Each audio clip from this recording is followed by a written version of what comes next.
Hi guys, today I'm going to read Winnie in Space by Valerie, Thomas and Korky. Winnie the Witch loved to look through her telescope at the night sky. It was huge and dark and mysterious. "I'd love to go into space, Wilbur," Winnie would say. "It would be such a big adventure." Wilbur, Winnie's big black cat, loved to be outside at night too. He'd like to chase moths and bats and shadows. That was enough adventure for Wilbur.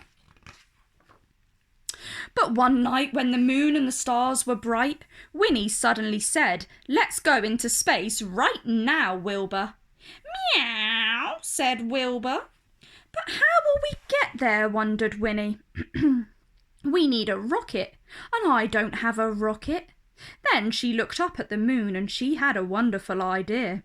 She waved her magic wand, shouted "Abracadabra!" And there, on the roof, was a rocket. Winnie packed a picnic basket, got her big book of spells just in case, and ran up the stairs with Wilbur. Winnie shut her eyes, waved her magic wand and shouted "Abracadabra!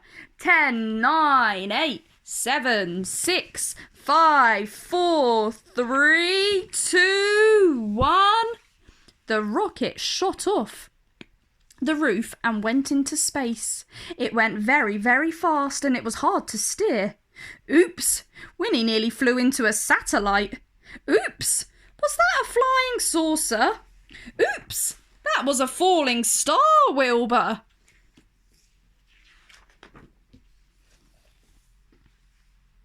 "Meow," said Wilbur.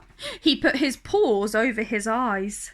"We'll find a lovely planet for our picnic, Wilbur," Winnie said. Wilbur peeped out from behind his paws. There were little planets everywhere. "Here's a sweet little planet," Winnie said. "We'll have our picnic here." "Purr," said Wilbur. He loved picnics. Plop! The rocket landed. All was quiet and peaceful, but there were funny little holes everywhere. Wilbur looked down the holes. They seemed to be empty. Winnie unpacked the food. There were pumpkin scones, chocolate muffins, and some cherries, and cream for Wilbur. Yum!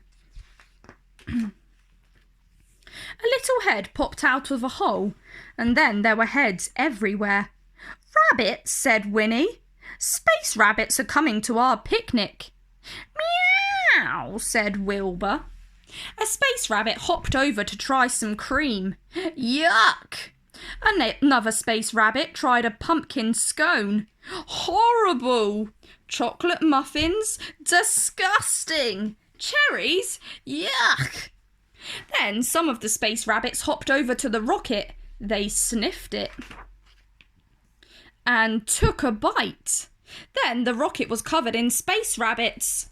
"Oh no," shouted Winnie. She waved her magic wand, shouted "Abracadabra," and carrots and lettuces rained down on the rabbits.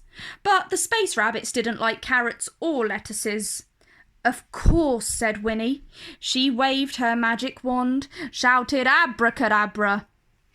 And there was a giant pile of metal. Saucepans, wheelbarrows, bicycles, cars, even a fire engine. Yes, that was what the space rabbits liked. Scrumptious. But it was too late. All the space rabbits had eaten up all of Winnie's metal rocket.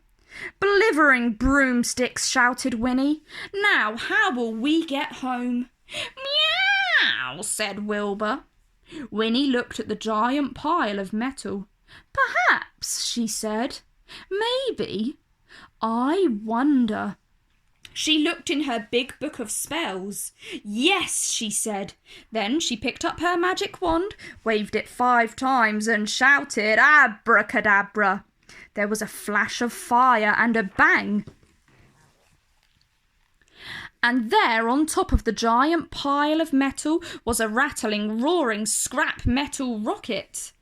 Winnie and Wilbur climbed up the rattling, roaring rocket and jumped in. Vroom! The rocket blasted away. It rushed and roared through space. Whump! The rocket landed in Winnie's garden. "That was an adventure, Wilbur," Winnie said, "but I'm glad we're home." "Purr, purr, purr," said Wilbur. He was very glad to be home. The end.